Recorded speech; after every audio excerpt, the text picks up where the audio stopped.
Tonight on The GOAT Show. You don't rise to the level of your expectations, you fall to the level of your training. Steve Harvey, he's coming for your job, bro. You could say the same thing about Donald Trump, too. At this point, honestly, it might be your only shot. Wait, you have internet in your igloo? Wait, you got Xbox in Mexico? Welcome to The GOAT Show, the show where we celebrate and debate all things great. My name is ZiLLY, aka Ravine. I am joined by my co-hosts Fresh and Deezy. Gentlemen, how you doing today? Looking good. I'm feeling good. We got an exciting show, an amazing interview coming up with none other than Karim González, who is someone that is, what is he? He's a red carpet host. He's a men's coach, and he's just an international gentleman of leisure, traveling all over the world. And we're excited to have him today, and we're going to talk about a lot of different very cool things. If you're a dude, you need to watch this episode because he's going to give you some advice on how to elevate, how to elevate your status. Maybe, I don't know.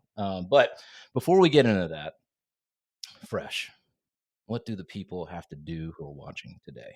They gotta like, they gotta subscribe, they gotta hit the bell, they gotta drop a comment, they gotta send it to their mom, their aunt, their uncle, their dad.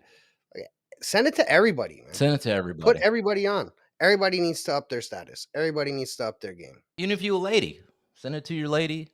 Send it to the ladies, because I have a feeling the ladies are gonna like this episode. Because this dude is freaking too handsome, too charismatic. I'm kind of pissed off, actually. I know we shouldn't start this way, but man, what the hell? Like, look, ladies, look at this gentleman. He's fucking. All right. Well, anyway, I'll stop. Karim González, Making me blush, man. Welcome to the GOAT Show, Karim. So happy to have you. We know you from I know you from a network that I'm a part of, the MOA network with Michael Sartain, and you're one of the people there that everybody loves, and you're a red carpet host. I think an event host as well, right? Like, or you're part of events. Yep. He's also, like I said, a men's coach, and also lots of travel. So we'll get into all that kind of stuff. He hails from, I believe, Mexico City. Is that accurate? Yeah, that's where I am. Mexico City, 23 million people down here. Damn, I know, man. That's crazy. Well, there's a question we ask every guest who comes on this show.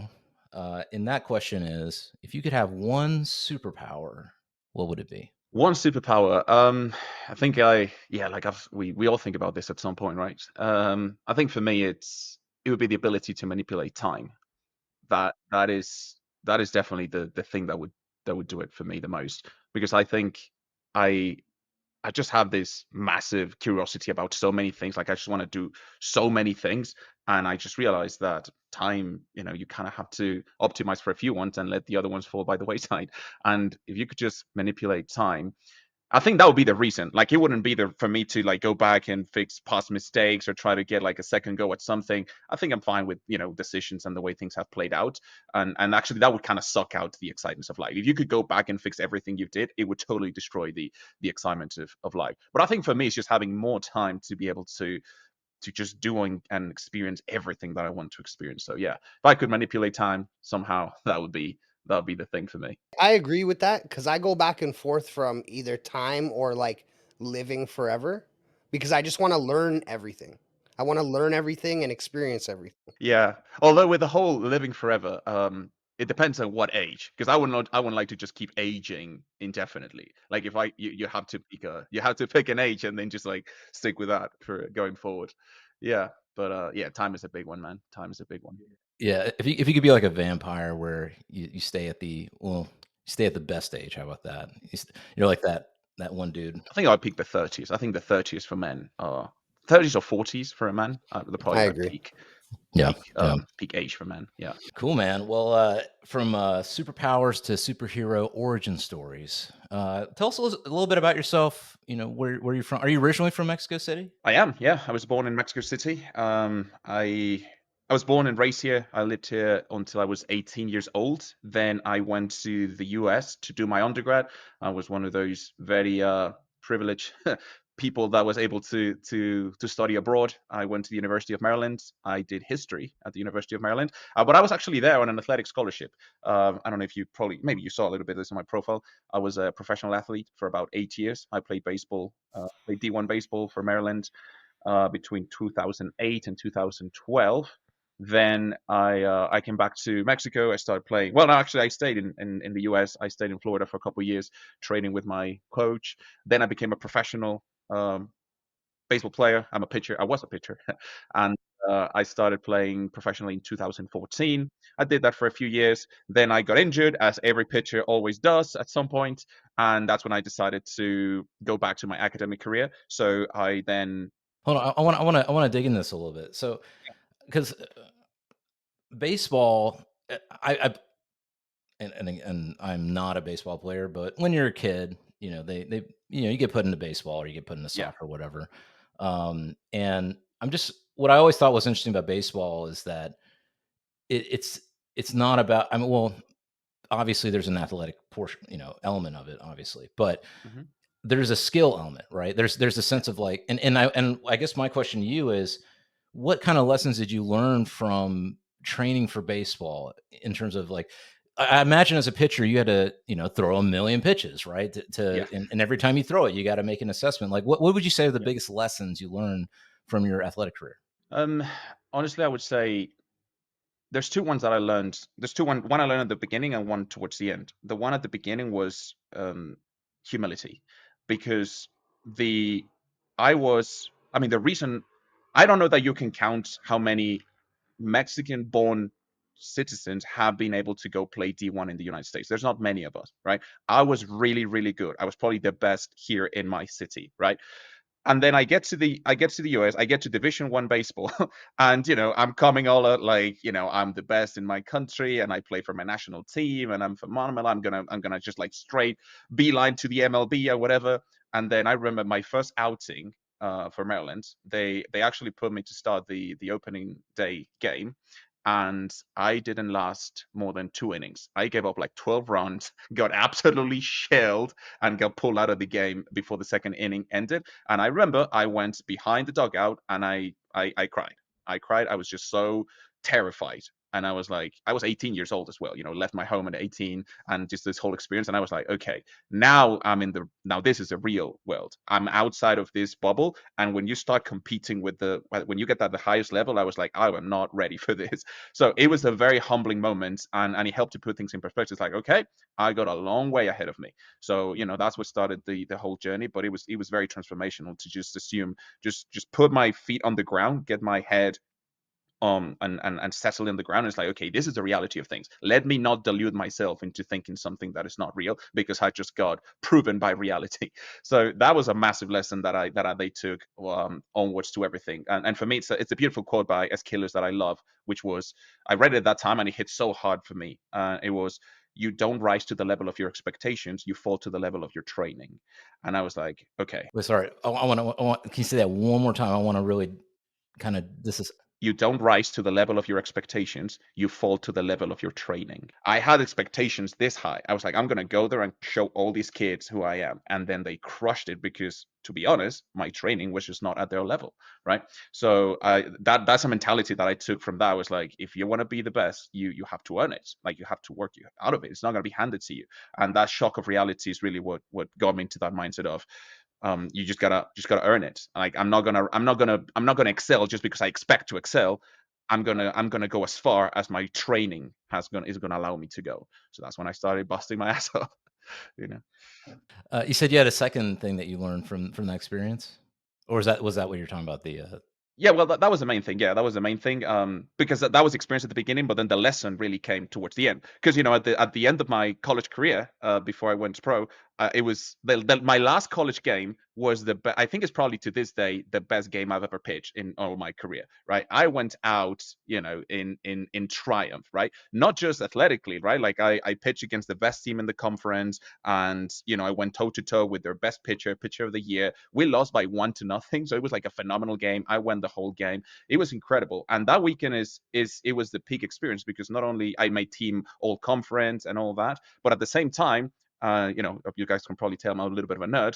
I was valedictorian for my class. So on Friday, I give the graduation speech, right? I graduate with like a perfect 4.0 and, like valedictorian and whatever. And then on Saturday, I have the best game of my career. So like that weekend, it was such a culminating experience, because it was like 4 years of work that led into this triumphant moment. But I earned it, right? And that's what was a transformational experience for me. And learning this at 21, 22 years old, I mean, it really set me up for success later on. So I'm really grateful that I had those opportunities.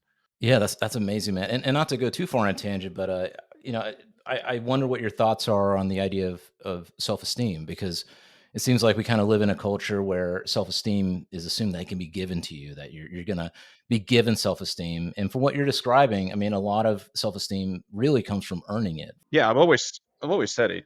Confidence comes from competence. It's hard to be confident about something if you're not competent at that thing, right? That's why I think you just have to always approach it as, let me not delude myself into thinking, or what I'm going to expect out of this. Let me just put in the work, and the results will take care of themselves.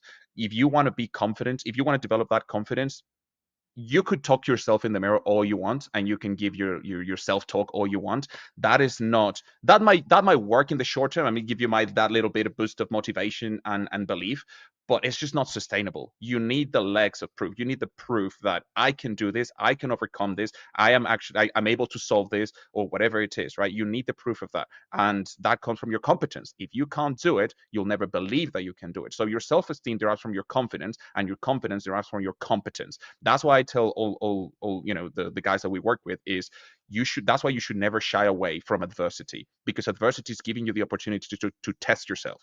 How else are you going to prove to yourself that you can overcome something if you never face anything that needs to be overcome, right? So you should never shy away from adversity. You should always kind of go into it, right? I mean, and this is nothing new. I mean, this is like Stoic philosophy from like 2000 years ago, right? Like, it's the whole idea of push yourself, or put yourself into adversity. There's that phenomenal book by what's his name? Oh, I forgot his name, but the book of the name of the book is The Obstacle is the Way, right? And I love that, because that is really a great mindset to have, is look, see obstacles as opportunities, not as something to be avoided, right? See adversity as an opportunity for growth, as opposed to something that you want to avoid.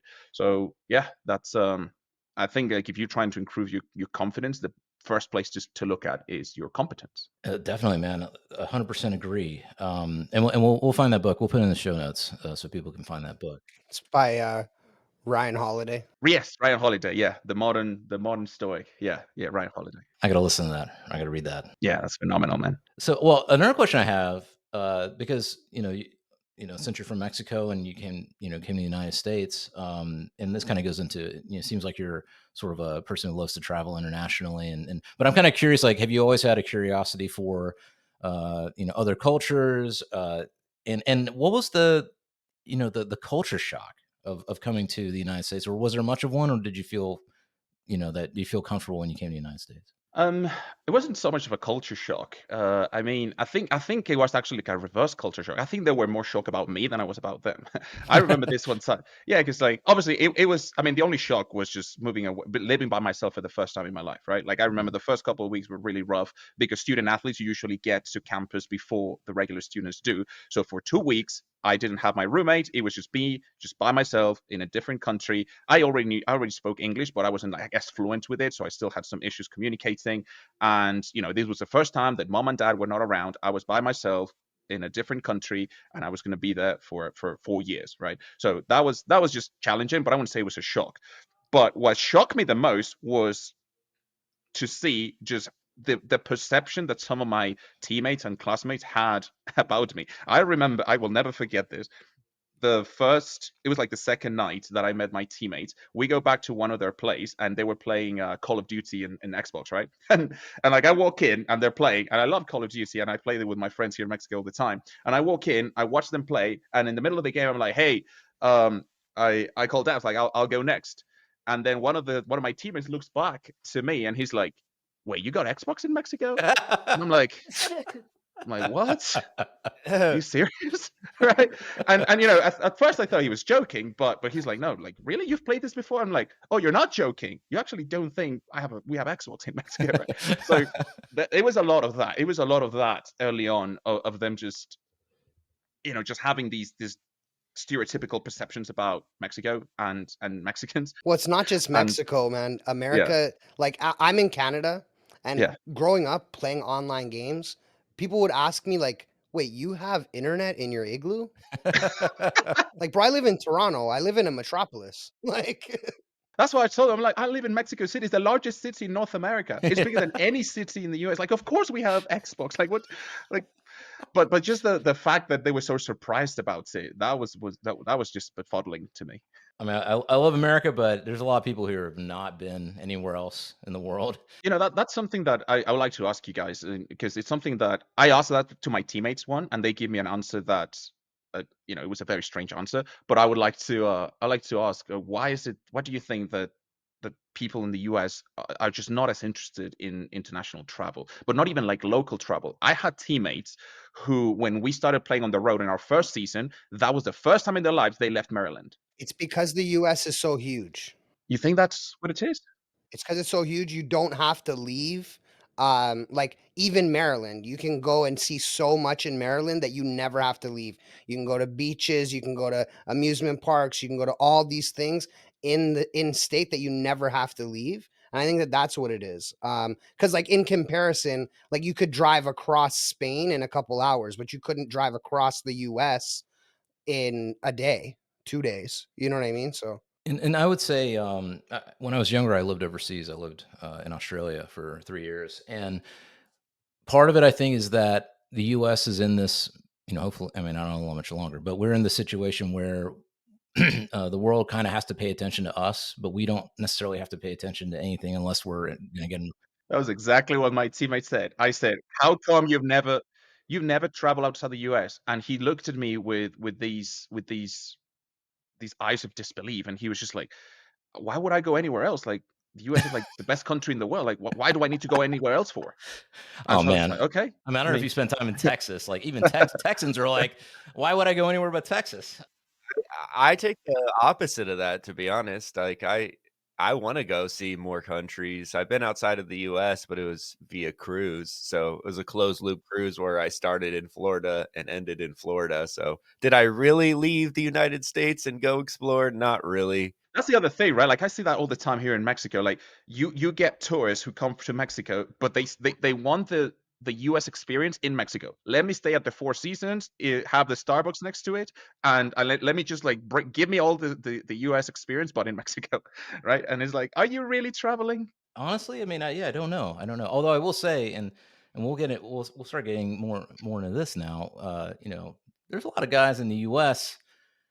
not really finding the ideal partners that they would like to have, and they're starting Mm, to look down south. They're starting to look in, you know, Southeast Asia, all that kind of stuff. We'll yeah. get into that in a second, but I think maybe there's a lot more interest. It also depends on what's the incentive, right? In anything Yeah. in life, what's the incentive? What's the thing that you want, and if it's gonna wherever that is, that's where you're gonna move towards, right? So, Hmm. but well, I mean, and so bringing this up, right? I know that you've traveled a lot overseas, like, and I see you spend a lot of time in Greece and in Belgium. What was your motivation? Like, what made you want to, you know, travel to other countries and see the world?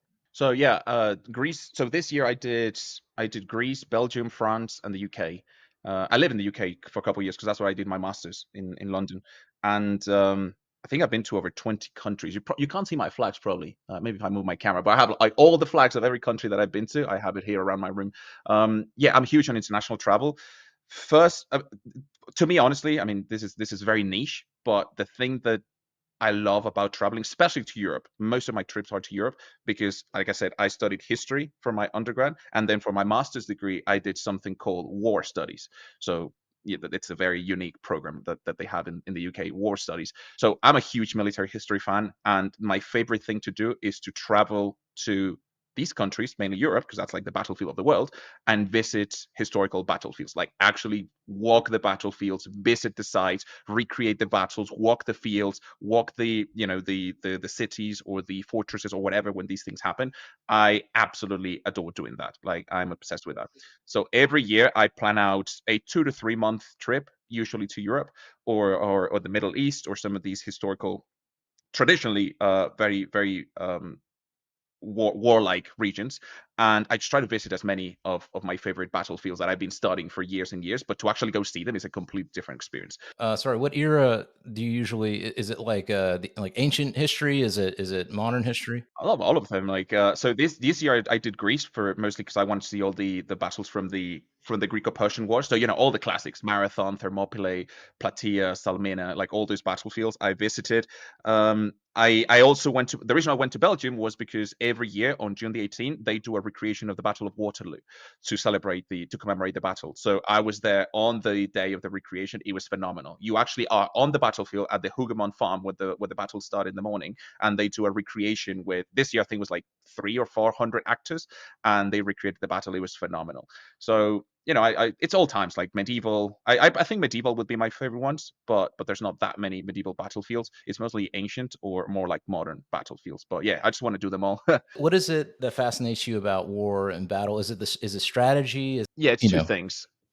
From a grand perspective, what I'm fascinated by is the strategy and the tactics, like just those mind games that the commanders play with them, the characters, right? Like also the characters. I am fascinated by biographies of people like Napoleon and Caesar and Alexander and Peter the Great and Charlemagne and these world leaders. Like, I'm fascinated by learning from these men and just understanding, just how they saw the world, right? And the decisions they made, and then how they brought that to the battlefield. I'm fascinated by that. But the other thing that fascinates me about war is that war is like the most extreme social phenomena there is, in the sense that it brings both the best and the worst that there is in humans. In right? the same phenomenon, you can see both. So reading some of the stories, like being familiar with your history, and particularly military history, will teach you a lot about human nature, because it's when you see humans at their best, the most heroic deeds and the best stories of sacrifice, but also the absolute worst of what we're capable of.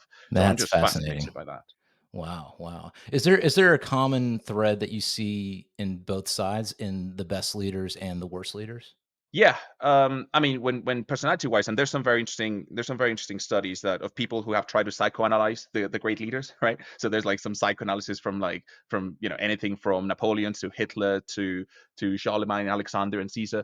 One of the things that you do see all across the board is that they, if I would have to guess, all of them would rate very high on dark triad traits. You guys familiar with the dark triad? Yes.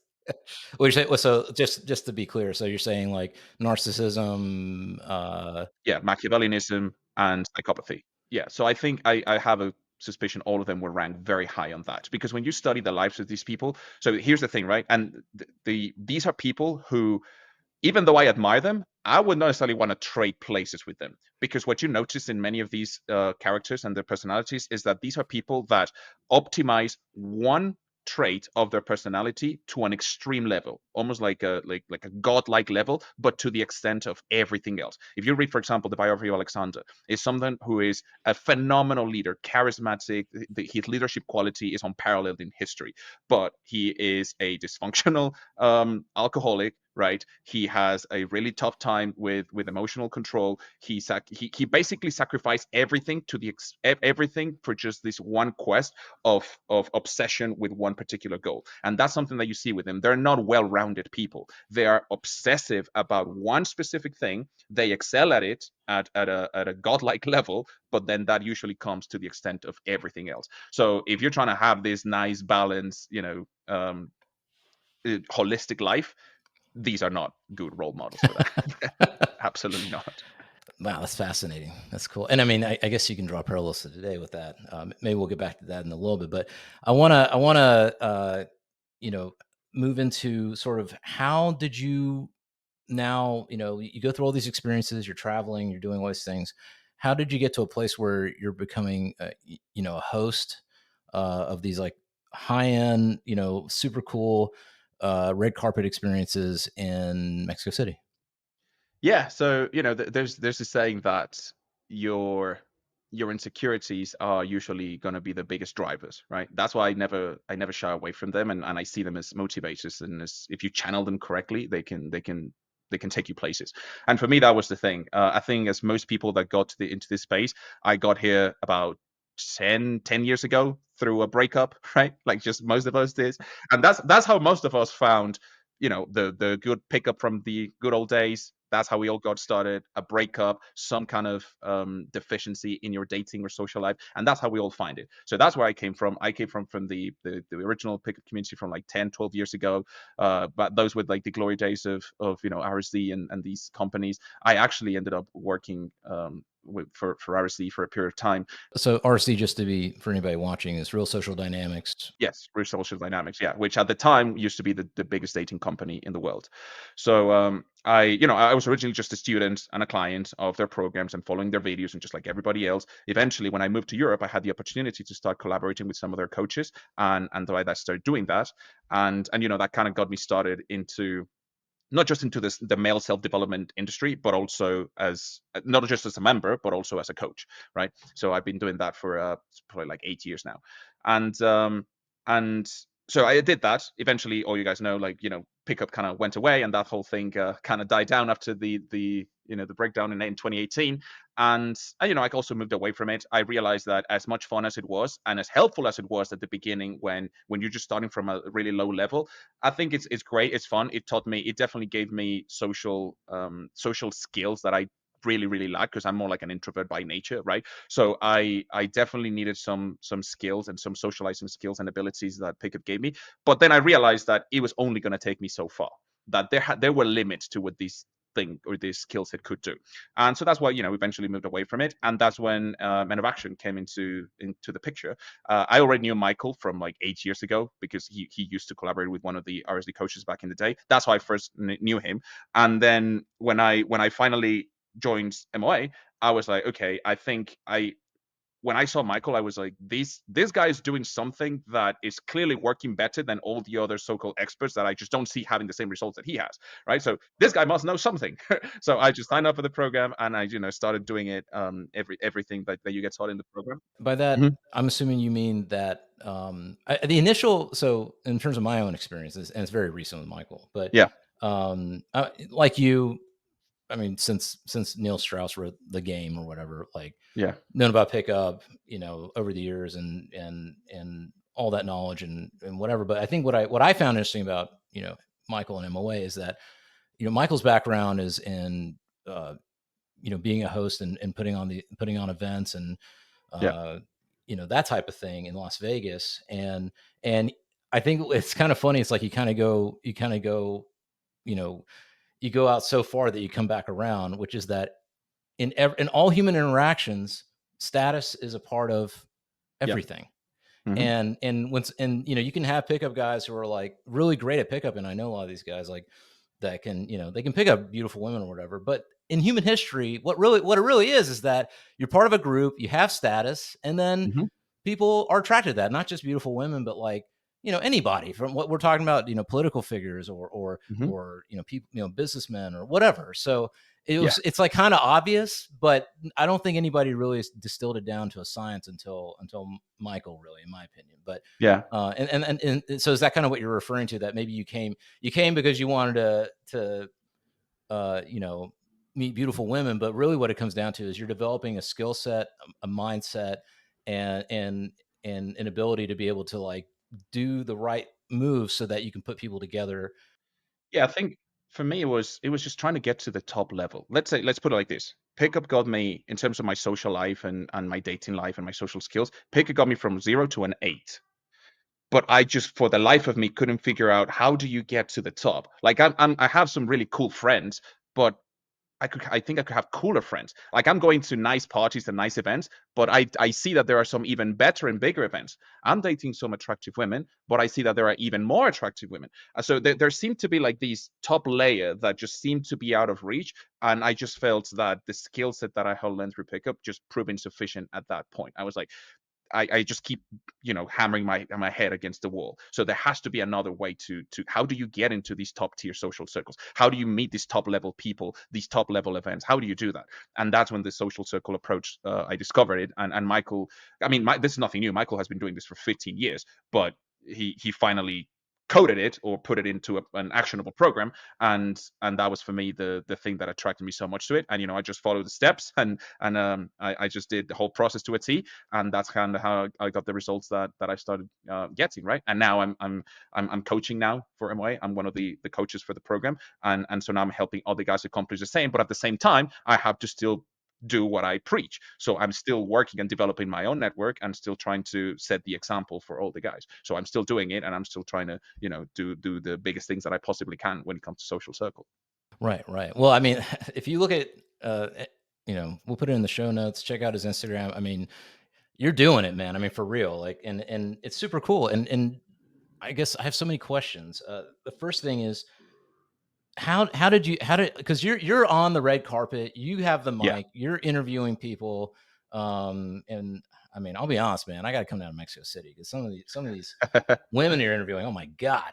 But I'm just saying, how do you start with that? Because even if you're great at, if you're great at pickup or whatever, that doesn't mean that you're going to be great at being able to host an event, talk to people, that type of thing. So how did that start with the event hosting, and with doing these red carpet interviews and that type of thing? So there's two things that I would say. Number one is how it got started. It was actually Michael's suggestion, because I started attending many of these events, and he's like, "Hey, if that is something that you could do, if you don't see anybody doing it, then you could offer the event to do interviews with them or host a red carpet." It didn't start as a red carpet. Originally, what I did is I started going to different events, and all I told the organizers is, "Hey, I had my camera. I got my camera somewhere here, right? I invested in a nice camera, Sony A7 IV, and then I was like, hey, I would love to come make content. Can I come and make a reel of your event?" And they're like, "Is it free?" I'm like, "Yeah, absolutely. I just give me access to it, and I'll make some content for you." It's like, "All right, go ahead." So I did a reel, like an after movie of the event, but it was just not an after movie. I sprinkled in between some interviews. So I took my microphone, I went to the middle of the dance floor, found the most attractive women I possibly could, and I just asked them questions about the event. "Hey, what do you think about this party? Hey, how are you enjoying yourself? Hey, what would you tell to anybody who's missing out tonight?" Right? And then I sprinkled those clips into the video. I sent it to the organizer, and he was like, "Bro, this is incredible. I love this. We've never had, like, we had after movies because I have a videographer here, but nobody has ever interacted with the attendees." So he's like, "This is great. Can you do it again next time?" I'm like, "Sure." So I went back, I did it again, and eventually I was like, "Hey, if you really like these interviews, how about we make it a little bit more proper? Let's set up like a press wall with a red carpet, and I'll bring the microphone and the lights. Like, let's make it a little bit nicer, so we're not like in the middle of the chaos of the dance floor." He's like, "Yeah, I like that. I like that. So let's do that." And that's how it got started, right? So that's how I got started with contributing to the events. Because to be honest, if you do it right, the red carpet, the whole setup really rises the optics of the event. Having a really nice press wall with a red carpet, and some of those, the poles with the velvet ropes, and the bright lights, a professional camera, a microphone, a guy who's like overdressed, like the best dressed person in the room, and that just really rises the perception and the optics of your event. So these event hosts or the event organizers were loving it. They were like, "This is awesome. I want you at my event." Right? And then that's when the second thing comes in, which is something that I learned from the the classic How to Win Friends and Influence People. Is my job here, it's not about me. I'm the interviewer, and of course I'm on camera, and I'm the one that's running the show, but this is not about me. My goal is to make the person next to me feel famous and special for 5 minutes.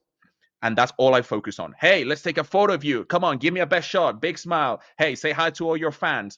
And then I do the interviews like, "Hey, what's special about you? What are you working on? What do you think about this?" I just make them feel like the most famous person in the world for 5 minutes. And it's crazy, bro. Like, I've done 600 interviews. All of them are on YouTube, but all of the interviews are unlisted. I was gonna ask you about that. Yeah, because I was like, I went to your page on YouTube, and I'm like, wait, where's all the interviews? So what's the logic behind that? Yeah, they're all unlisted. I'm probably gonna release all of them. Yeah, I'm planning on releasing all of them, but at the moment they're unlisted. And that's the funniest thing to me is that human psychology is so funny, because on average, I did the math, I did the stats. On average, each interview gets 3 views on YouTube. because they're unlisted.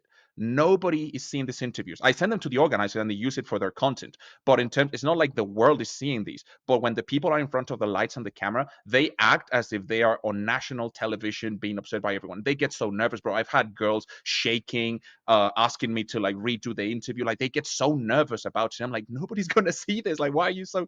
But I don't tell them that. Obviously, I don't tell them that because I want them to feel like they are in the Oscars red carpet in the biggest ceremony in the world, and they're making them feel special. And that's really the what makes those red carpets work phenomenally well. People love them. The VIPs are really happy to go through that and have that, get that content and that experience. And for me, it's, I mean, you can't be in a possibly better position for networking. They are literally bringing the VIPs to me.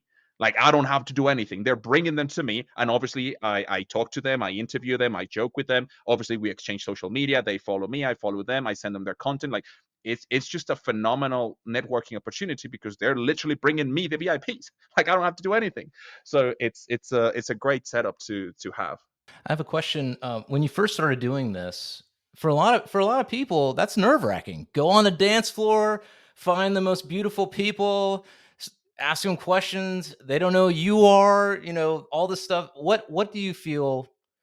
I guess my first question to you is: were you nervous at all in doing that? And if so, like, how did you overcome that? No, by the time I was doing the interviews, I was not nervous at all. But I think that was due to my million reps that I did back in the pickup days. It was nerve wracking when I started doing my cold approach 10 years ago, right? And going around the street in Oxford Street in London or Piccadilly Circus or here in Mexico City, like that was nerve wracking. That's when I would be. I never got like like panic attacks or anything. Like it was never really bad. But I was the stuttering and the just saying something like really stupid, like going blank, like just knowing what to say, like that. I my that was my crucible, right? Like I put those reps in like 10 years ago. Oh, I know that one. Yeah. Yeah, at this point, I was just like, no, I'm not nervous at all, right? And also, I think for me, it's also a mindset thing that this is going back to the competence thing. I know what I bring to the table, right? Like I know the things that I've gone through. I've known the work and effort I've put in. So I have a lot of self confidence in the fact that I have. It's not just a belief. I have the evidence that I have done. I have put in the work to become the man that I am, right? In all areas of my life. So that just gives me confidence in the sense like, why am I worried to talking to like a 22-year-old girl? Like, yeah, she's very attractive, but so what? If I took her looks away, what else would be underneath?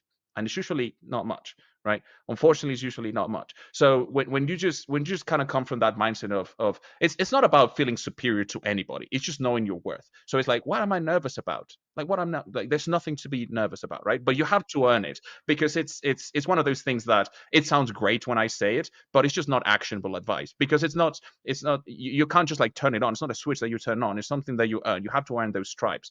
So, that's like where as men, as we were saying earlier, you don't really start to hit your stride until like your 30s because building this up takes time.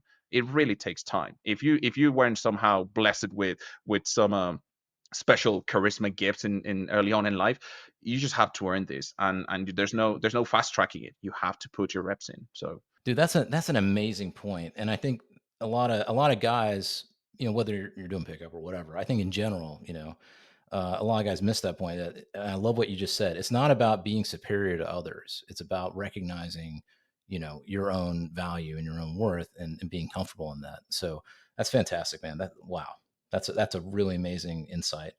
Um, so, from what I'm seeing on your Instagram, man, you're making inroads. I mean, I think Miss Mexico, is that correct? Like Miss Mexico, Miss Universe. yeah, I made Miss Mexico City, the contest, the biggest beauty pageant in Mexico City. I hosted the finals. That was last month. Yeah, it was last month or August. Yeah, it was a couple months ago. Yeah, that was great. That's probably one of the biggest events I've hosted. Yeah, Wow, that's sure. awesome. And wait, Miss Universe was in Mexico? Is that Yes, accurate? they did it. It was like a couple of weeks ago. Yeah, Yeah, we got yeah. it here in Mexico City. I'm not there yet, but I know girls who are participating at the Miss Universe contest next year. So I'm gonna try to network my way into it. I would love to be the host for Miss Universe, the Mexico. Steve So Harvey. yeah. He's coming for your job, bro. He Bro, ain't that gonna was get the envelope wrong. All right, he's gonna get it right. yeah. Let's just say no. That's my next move. Like right now, I'm doing red carpets, but I would love to move on to MC. So now I'm training for that. I'm looking into some courses, and I think that's my next move to also become an MC, as well as just the red carpet host, but then also an MC. So that's my next milestone.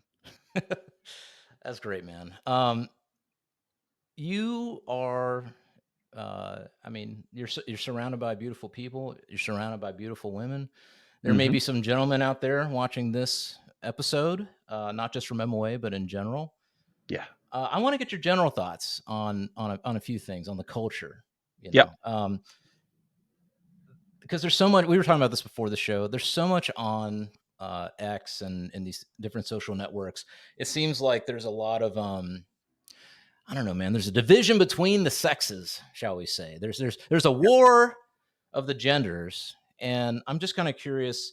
How do you see? I don't know if you're still single or not, but how do you see like modern dating? Uh, in this day and age, and is it really that dire? And I keep getting this messaging that it's so dire that there's so much that divides us, and it's hopeless, dudes. It doesn't matter what you do. If you're Tom Brady, you can still be in trouble. I don't know. What do you think about modern dating, and is it overinflated, this idea of like that? There's all this strife between the genders. No, I think it would be, to say the least, uninformed to say that there's not a struggle or a divide. But it makes sense if you really think about it. That's why I love to get a historical perspective on this, because it's really not that hard to understand why there is such a divide and such a change in the intersexual dynamics. And it's very simple. This is the first time in history that traditional gender roles have shifted due to societal changes, right? Never in the history of Homo sapiens have we had society reach a level of progress and prosperity to where gender roles could be any different than when evolution designed them to be up to this point, right? So obviously we're going to be confused, because for the first time in Homo sapiens history, women can do things that they couldn't do before, and men can also participate in other things that they couldn't have the luxury, let's just say, or the opportunity to participate in before. So, and you could say this, it's not that long since that, like after World War II, right? So you have 60 or 70 years of this compared to 300,000 of Homo sapiens evolution. So of course we're going to be confused, because none of this makes sense to our biological configuration, right? Now that doesn't mean it's wrong or that it's bad. There's certainly, we've made progress, right? But I just see this as a period of adjustment. We're undergoing through changes to establish a new order of things. And obviously that is always going to be confusing, because there's no roadmap for this. There is no like, this is what we need to do, and this is what these are the decisions we should make. So obviously it was confusing, because we're trying to figure it out as we go. That's really what we're trying to do. And that's why you have so many polarized opinions. Some people are trying to, hold tight to the traditional about how things were back in the day, and they're trying to hold that for the hold to their lives for that. And then other people are like just raving for change, and like just basically like collapsing the system and like starting afresh. Like obviously you have these opposing extreme views, but that's just the nature of the times, where we are just undergoing. We have achieved a level of prosperity, security, and progress that has allowed gender roles to be able to change for the first time in human history. So obviously we're going to be confused. We're trying to figure this out, and I don't think we're doing the the best of jobs, because we can get very tribalistic about this, which is what you see happening online. But it's just the way through it. Like there's no way around this. We're not going back. The only way is through. We're gonna have to sort this out, and that's why that's why groups like, not just feminism on one side, but also male self-development. That's why this whole culture is becoming so prominent, precisely for this. I mean, if there's no better evidence than the rise of Andrew Tate. That's really what you have to ask yourself, regardless of what he was saying and how obnoxious or outlandish it could be. The real question you have to ask yourself is, how the hell does somebody like Andrew Tate become the most Googled person on the planet? And the answer to that question is because there is an audience that wanted to hear what he was saying. Right? There was a group, a titanic group of men who felt like they were not being heard, who felt that they didn't have a voice, who were confused, and Andrew Tate just happened to be at the right time at the right place, and he became a voice for those men, right? If that doesn't show you that there is a confusion and a crisis, and people are trying to figure out what to do about this, then you're kind of blind. But that's really what's going on. So yeah, I don't think we can deny it, but I think it's a bit problematic how we're going about it. You could say the same thing about Donald Trump too. We had talked about it in, one of our previous episodes, and how men really turned out this election cycle probably because they felt like they weren't being heard, or they were being demonized, and they're tired of it. They want to have their parental rights, and they want to have, just equal to everybody else. And they really showed in the election cycle this year. Absolutely. Same principle. That just shows you, if they're not going to be public or voice it out publicly, they're gonna show their support somehow, whether it's at the ballot box or subscribing to their YouTube channel and making him the most Googled person on the planet. Like, somehow they're gonna show what they need, and that's the compass that we should be paying attention to really understand where we're heading. But what that tells you is they're looking for answers. Men are looking for answers, right? And that's the ultimate conclusion that you should draw from any of that. One of those answers, and when it, Michael says it all the time, and MOA, and everybody, and Casey said it as well when we had him on the show. Yeah. One of those answers is fixing your fucking Instagram. Now, Yeah. so your Instagram is dope, bro. Like, you got great photos. I'm just curious what your thoughts are. I think, one, just the idea of Instagram as your new business card, and how Instagram can work to your advantage. But two, just in general, the impact that something like Instagram has had on dating culture, and all that kind of stuff. Yeah. So let's start with the first one. The thing with Instagram, whether we like it or not, it is your online CV these days, right? It would be, you're not having an Instagram, at least in a social context, it would be the equivalent of going to a job application and be like, hey, can you send me your CV? Oh, I don't have a CV. Like, what? You don't have a CV? Okay. All right. Yeah, right. Like, it's kind of like it's just like a given, right? But it's not sufficient just to have an account. Now you have to also optimize your account, because you're competing in a global marketplace, right? And Casey said it best, and we've said this all the time. Instagram is the number one dating app in the world. It was not designed for that, but that's what it has become, right? Now, why is this important for men? Specifically for men, because as men, think of it like this, right? Women are judged by their physical attractiveness, and men are judged by their socioeconomic status, right? It's harsh both ways, but that's just the way it is, right? The difference is, women, if they have that physical attractiveness, they can carry it with them everywhere they go. A hot girl is hot in Mexico, in the US, in Europe, in Asia, in wherever she is, she's hot. She carries her physical attractiveness with her. As men, our socioeconomic status is usually local based, right? The person who is really famous in his city or even in his country might not even get recognized if he goes to a different country, right? All your socioeconomic status gets lost, right? Maybe you have your big house or your mansion in your hometown, but then when you fly across the world, well, it's the hotel, I guess, right? Or maybe like a really cool Airbnb or whatever, right? So as men, we have a harder time carrying these socioeconomic status with us if we go somewhere else. That's where Instagram comes in, because Instagram is passive attraction, it's passive status. It works for you 24/7. The whole time, everybody who comes into your page is able to see it, and everywhere you go in the world, you will carry it with you. So that's why it's so important to build it up, so you have it available to work for you everywhere you go. And if you know how to display the right things and set up the right optics on your profile, then it's going to be working for you everywhere you go, 24/7. So as a man, and I love the way Michael puts it, it's not that you have to optimize your Instagram. At this point, honestly, it might be your only shot. Right.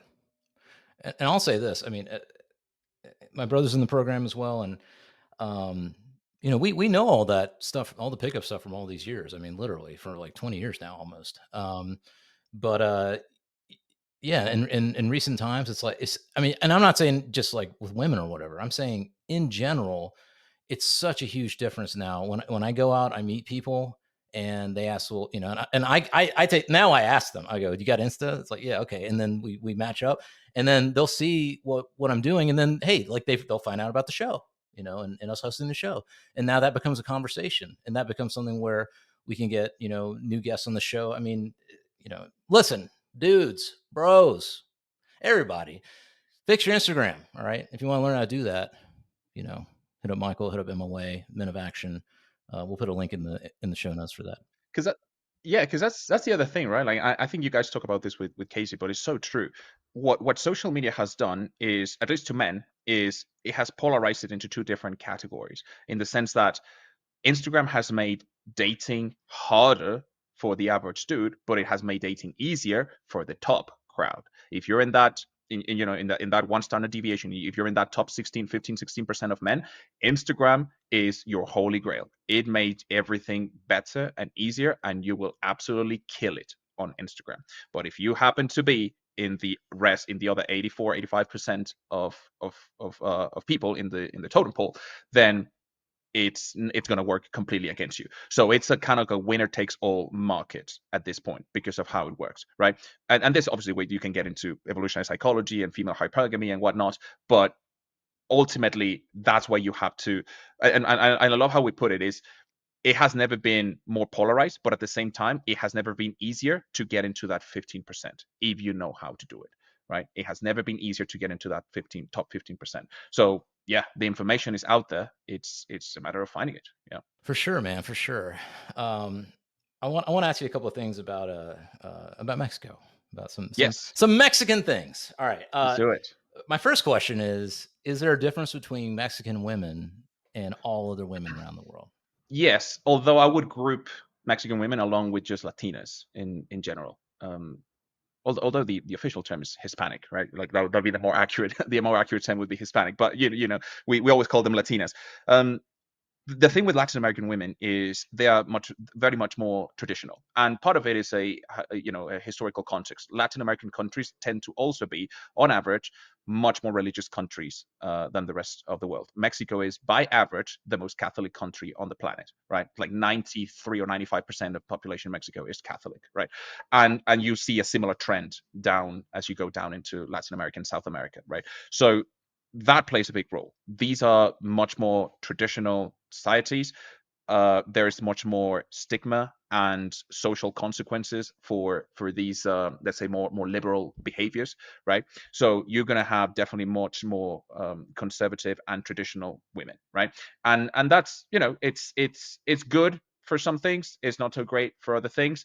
The whole movement of like the whole passport bro culture, part of the reason that they're doing it is because traditional women usually comes with more traditional femininity. They are very feminine women, right? And that's, I think, I would say that's the biggest difference. The biggest difference that I see with, let's say, North American women or even European women, but mostly Western European women, because Eastern Europe is very much like Latin America in the sense that women are still very, very feminine and more traditional in that sense. So I would say is the biggest thing, right? So if you're a traditional man that is in his masculine energy and is looking for feminine polarity, then yeah, that's why Latin American women are so attractive in that sense. Many of them still praise and have big plans for having family and having children, the traditional family and the traditional gender roles, and that just seems very attractive in a world where we're trying to almost become. There seems to be a push for us to become like hermaphrodites, right? When we're like blending in the sexes, and it's like everybody could be anything, right? And it's like we're losing the polarity, right? It's like masculine men, be more feminine women, acquire more masculine traits, and it's like some people are for it, but many, I suspect many men, they're not interested in that, right? It's not attractive, and they want feminine women. And Latin American women are very, very feminine in that regard. Now, that also comes with a lot of character. I mean, they have an attitude. Like they have, like Latin American women are not. They're not easy to deal with because they're the sort of like no bullshit, very upfront about things, and many of them can have like really, really strong attitudes, right? Like they have very strong character. So, but it's fine. I think that's something that I've noticed as I've traveled the world. You notice how all these different cultures and how women develop in all these different cultures. And yeah, I mean, I would say if you have plans of long-term building a family and the traditional family, yeah, absolutely, I think Latin American women would probably be some of the best options that you could probably mingle with. Yeah. All right. Well, there you go. There you go. What do you think of, we're talking right now, Donald J. Trump uh, is the president again. There's been a little bit of back and forth about, issues in the border and things like that with the current president of Mexico. I mean, what do you think about American Mexican relations? Do you think that they're good? Do you think that it's a positive thing that he's in office? How do you feel about all that? I mean, it's strange, man. Like Mexican American relations is it's like a love hate relationship. It's like we love each other for some things, we hate each other for other things, but ultimately the reality is we need each other, right? Now, Mm, obviously, from a certain standpoint, there's certain areas in which one country needs the other one most, right? But ultimately we are neighbors, and we've been tied together since the inception of our countries. And even if you go back right to the 19th century, to the Mexican American War, when Mexico lost half its territory, 2 million square kilometers to the United States, um, Texas, Arizona, New Mexico, California, parts of Utah, Montana, etc. All of that used to be part of the Mexican Empire, right? When we lose that to the United States, that's when the balance of power completely shifts. And mm, ever since then, the United States has mostly imposed its will and its policies on Mexico, right? Now, if you study geopolitics, it makes all the sense in the world. Why? We have one of the largest borders between any two countries in the world. Mexico is a national security asset to the United States. They cannot afford to have Mexico misaligned with it, right? It's just a national security concern. That's in right. fact why, if you study your World War I history, when the Zimmerman telegram was intercepted by the British and it was shown to the United States, that's one of the big reasons that accelerated the entrance of the United States into World War I. We cannot afford Mexico to be on the wrong side of the board, right? Not because it's particularly a threat, but because we share such a massive border with the United States that is a national security concern, right? So it's a geopolitical imperative that Mexico and the United States always try to somehow be in good terms, right? Now, how is that going to play along today? I'm not sure. I'm not very optimistic about it, because you have Donald Trump, who is more like the right-wing conservative side, and here in Mexico we have probably the most left-leaning government that we've had in the last century, right? Mm, So obviously they're going to clash. I It's one of those things that's why it says like a love hate. It's like a brother's relationship. It's like you hate each other, but you still have to get along. You have no choice. You right. have to find Right. a way to get along. So that's how I like to think about it. It's like two little brothers that they fight all the time and they disagree all the time and they're at each other's throat all the time. But at the end of the day, we have to get along, man. Yeah. Yeah. No doubt. No doubt. Are you in general, not just in terms of this, but in general in life, do you feel optimistic? Do you feel like we're gonna figure this shit out? We're gonna arrive at a place where things will start to even out and it won't have as much tension. 100%, man. 100%. I'm almost optimistic about the future. But there's a phenomenal quote. Actually, let me see if I can find it for you, because I have in my Notion I have a whole section of quotes, and this was the last one that I added a few days ago, um, because it just hit so hard. Let me see. Um, I'll try to find it in a second, but it was specifically talking about this, right? About the future and oh man, I'll try to find it. But anyways, while I find it, one of the things that really helped me with this positive perspective on the future is that's why I think it's so important to study history, because not only until you understand where we came from can you appreciate where we are at this point. There is a whole subsection of literature that is called, I don't know if it has like an official name, but it's more like positive literature, I guess we could call it. This would be your Steven Pincus. This would be your what's the name of this one from the Rational Optimist. These people who are these authors who are focusing on reporting and researching from an academic perspective how things have actually improved in the last, or across time, right? And when you read those books and you realize how far we have come, and how much we have developed, and how much we have progressed, and how good things are today compared to the past, there is no reasonable way of making an argument that it's not going to continue or carry on in the same fashion, right? I would honestly incentivize everyone to read some of those books just to get that counter narrative, because obviously we're sunk in a media negativity bias. We know that. I mean, that's what negativity bias exists, because from an evolutionary perspective, you need to be more aware of the possible threats and dangers than of the good news. So we are always more attuned to the bad news. So that's why when you combine that with the internet and social media and this megaphone that you can now reach everyone across the planet in a matter of seconds, obviously it feels like the world is going to hell and everything is going to shit and things have never been worse. But when you actually take a step back and you look at things from a historical perspective, you realize we've never had it better than we have it today, right? Any field that you look at, everywhere across the board, which you look at, this is something that you can consider. Any of us right here in our rooms, we have a better standard of living than medieval kings did, right? Those kings that you see in the movies, living in their big castles and being the most powerful men on the planet or whatever, all of us have better quality of life than even medieval kings or the richest people in the world did, even no more than 200 years ago. Yeah. That's what the Industrial Revolution did for us. That's what prosperity and the modern one has done for us, right? Yeah. Here's a quote. I found it. It's, on what principle is it that with nothing but improvement behind us, we are to expect nothing but deterioration before us? That's what, when you look at things from that historical perspective and you see where we came from and when you see how much we have improved, on what principle do we assume that things are going to deteriorate going forward? We have always figured it out, and the proof of that is we became the apex species on this planet, right? Like Michael always says, there's 8 billion of us and 400,000 elephants, the largest animal on Earth. There's 400,000 of them left, and there's 8 billion of us. Like, we won. We figured this out, right? So that's why I'm very optimistic about it. Now, that's not to say we're not going to face issues, right? We have massive problems ahead of us, but the idea that we're not going to be able to work them out, I just don't see, like, history just doesn't show that that's the case. So I don't know why we could be afraid about it, but I don't know on what principle would we defend the idea that we're not going to be able to figure this out. Hey man, with that's perfect. Yeah, man, you got me optimistic. I was feeling black pilled earlier. Now I'm feeling white pilled again. History, man. Yeah, Look, yeah. I'll tell you this, right? Like, I knew fully well going into my undergrad that I was not going to make a living from studying history. I did not do it for the money, of course, because there's no money in that other than teaching, right? Which I do sometimes.